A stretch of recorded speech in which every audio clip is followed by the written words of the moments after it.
चलिए एक दृश्य पर थोड़ा सोचते हैं। एक खूंखार अपराधी है जिसने अभी अभी कोई बहुत संगीन जुर्म किया है। हम्म। पुलिस की गाड़ियां पीछे लगी हैं, सारे सायरन बज रहे हैं, फासला बस थोड़ा सा ही है, लेकिन तभी वो अपराधी भागते हुए एक अदालत के उसके विशाल लोहे के गेट के अंदर कदम रख देता है। अच्छा।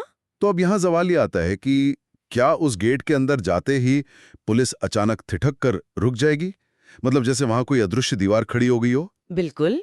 ये एक बहुत ही दिलचस्प सवाल है। वही तो, क्या न्याय का मंदिर जिसे हम इंसाफ की जगह मानते हैं वो किसी भी अपराधी के लिए पुलिस से बचने का एक सेफ हाउस बन सकता है?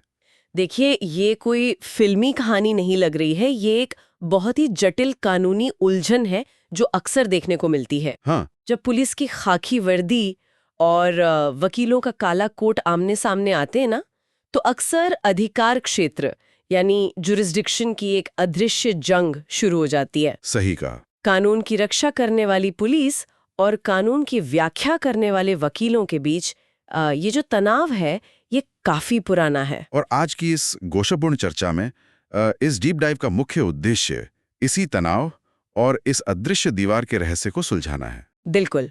हम सुप्रीम कोर्ट के मार्च 2026 के एक नए और बेहद महत्वपूर्ण आदेश पर चर्चा कर रहे हैं।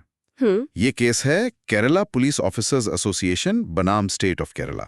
हमारे सारे स्रोत सीधे इस लीगल डॉक्यूमेंट से आते हैं। तो इस चर्चा का मिशन ये समझना है कि न्यायालय परिसर के अंदर किसी भी व्यक्ति की गिरफ्तारी के कानूनी नियम आखिर हैं क्या। हाँ, और जब टकराव हो तो क्या हो। एग्जैक्टली। जब वकीलों और पुलिस के बीच टकराव होता है तो उसे सुलझाने का नया नियम क्या बनाया गया है। ये मुद्दा सुनने वालों की आम जिंदगी या कानूनी समझ को बहुत प्रभावित करता है। अगर हम इसको एक बड़े नजरिए से देखें, तो इस कानूनी बहस की जड़ तक पहुंचने के लिए सबसे पहले ये जानना जरूरी है कि आखिर मुद्दा शुरू कहाँ से हुआ। वही, कहाँ से शुरू हुआ ये सब? तो डॉक्यूमेंट्स के हिसाब से केरला के अलापुजा जिले में रामनकारी नाम की एक जगह है।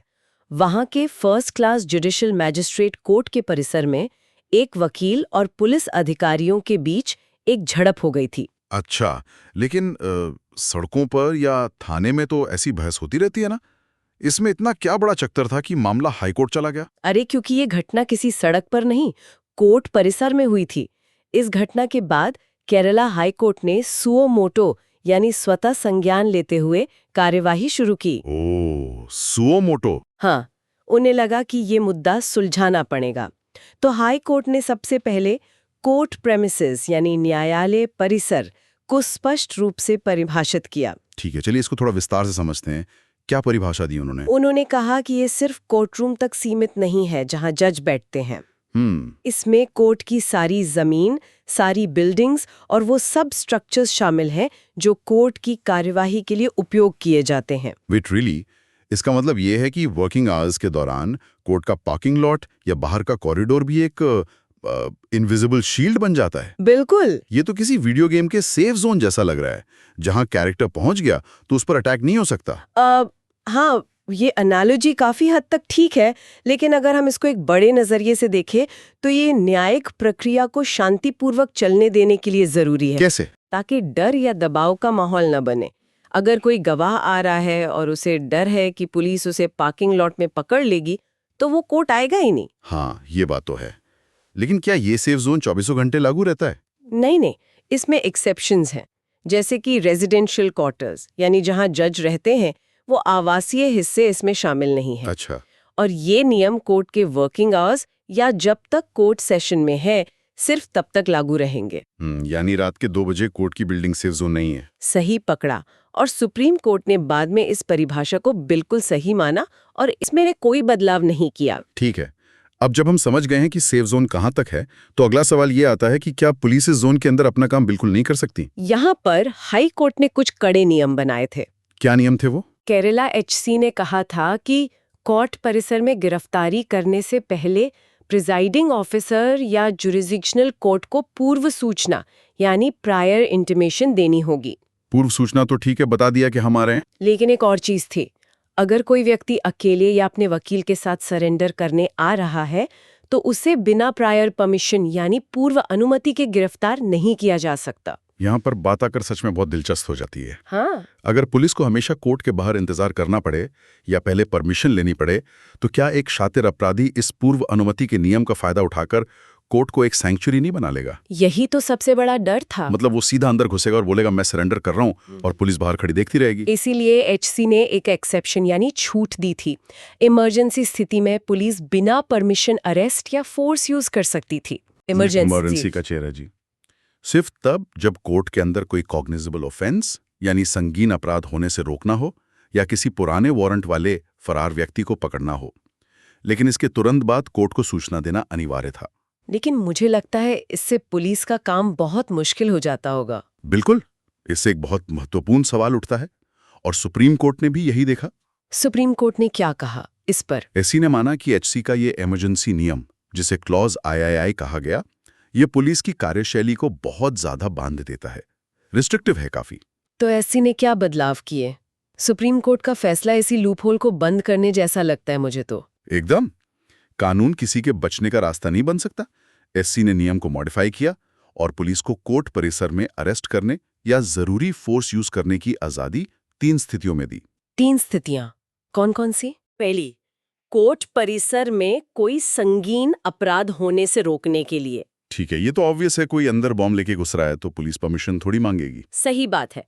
दूसरी स्थिति है किसी ऐसे आरोपी को गिरफ्तार करने के लिए जिसने तुरंत वहां अपराध किया हो, यानी ऑन द स्पॉट एप्रीहेंशन। अच्छा, किसी ने किसी पर कोर्ट में ही हमला कर दिया तो पुलिस वहीं पकड़ लेगी। हाँ, और तीसरी जो सबसे महत्वपूर्ण है, किसी संदिग्ध या आरोपी को गिरफ्तारी से बचने यानी इवेड करने के इरादे से कोर्ट परिसर में घुसने से रोकने के लिए। तो अगर कोई पुलिस से भागता हुआ आ रहा है तो वो सेफ जोन वाला रूल लागू नहीं होगा? बिल्कुल नहीं। अगर आप भागकर अंदर आ रहे हैं तो पुलिस पीछा करते हुए अंदर आकर अरेस्ट कर सकती है। ये तो बहुत लॉजिकल लगता है ना? एससी ने बैलेंस लाया यहाँ। लेकिन सोचने वाली बात है, जिनके कंधों पर कानून व्यवस्था की जिम्मेदारी है यानी पुलिस, और जो कानून की पैरवी करते हैं यानी वकील, जब उनके ही बीच टकराव होता है, जैसा उस रामनकरी वाले केस में हुआ, तो उसे कैसे समाधान तक लाया जाए? ये सच में एक सेंसिटिव मुद्दा है, क्योंकि आपस में तो ये लोग रोज मिलते हैं कोर्ट्स में। हाँ, और इसी टकराव को सुलझाने के लिए एससी ने एक नया मैकेनिज्म अप्रूव किया। एक 2 टियर यानी 2 स्तरीय ग्रीवियंस रिड्रेसल मैकेनिज्म बनाया गया है। 2 स्तरीय मतलब 2 लेवल पर? हाँ, स्टेट यानी राज्य लेवल पर और डिस्ट्रिक्ट यानी जिला लेवल पर, ताकि अगर कोई शिकायत हो तो वो इन कमिटीज के पास जाएं। अच्छा, स्टेट लेवल कमेटी में कौन कौन होता है? क्योंकि वही डिसाइड करेगा ना कि किसका पल्ला भारी है। इसमें एडवोकेट जनरल होते हैं, डायरेक्टर जनरल ऑफ पुलिस यानी DGP, high court bar association द्वारा नामित 3 सदस्य जिसमें उनके प्रेसिडेंट भी शामिल है। साथ ही संबंधित क्षेत्र के सुपरिटेंडेंट ऑफ पुलिस यानी एसपी।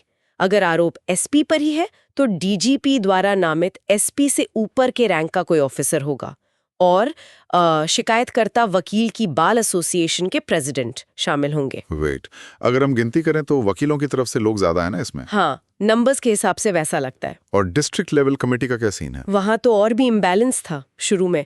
इसमें प्रिंसिपल डिस्ट्रिक्ट जज होते हैं, district police chief, district government pleader, शिकायतकर्ता की बार एसोसिएशन के प्रेसिडेंट और उसी बार एसोसिएशन का एक नामित सदस्य। अरे बाप रे! अगर जिले पर मामला ना सुलझे तब जाकर वो स्टेट लेवल पर जाएगा। तो इन सब का आखिर मतलब क्या है?